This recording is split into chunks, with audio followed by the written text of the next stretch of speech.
24 ঘন্টার মধ্যে যে কোনো সময় সাইবার প্রতারণায় অভিযোগ জানানো যাবে। কলকাতার পুলিশ কমিশনার সুপ্রতিম সরকার 24x7 cyber fraud helpline number চালু করেছেন। টোল ফ্রি এই নাম্বারে প্রতারিত হলে যে কোনো সময় অভিযোগ জানানো যাবে। লালবাজার সাইবার পুলিশ স্টেশন থেকে পরিষেবার সূচনা করেছেন সিপি সুপ্রতিম সরকার।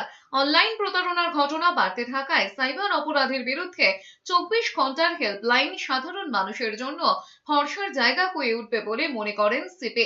পাশাপাশি লালবাজারে একটি মাসিক নিউজ লেটার সাইবার পাসেরও উদ্বোধন করেছেন তিনি।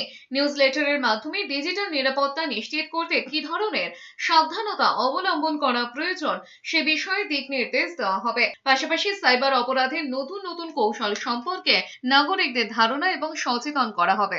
হেল্পলাইনে তো কলকাতা পুলিশের বাইরে থেকে মানুষ আসবেন, আমরা তাদেরও হেল্প করার চেষ্টা করব, বা যে সংশ্লিষ্ট এলাকা থেকে এসেছে তাদের সাথে যোগাযোগ করে, তাদের সাইবার সেলের সঙ্গে যোগাযোগ করে আমরা সেটাকে ফ্যাসিলিটেট করে দেবো। ডিভিশনের সাইবার সেল তো কাজ করছেও এবং গত 1 বছরে যত প্রতারণা হয়েছে, যত মানুষ এর টাকা গেছে, তার 25% একটা যদি অ্যাভারেজ ধরি আমরা, একটা 25% টাকা আমরা মানুষের কাছে ফিরিয়ে দিতে পেরেছি।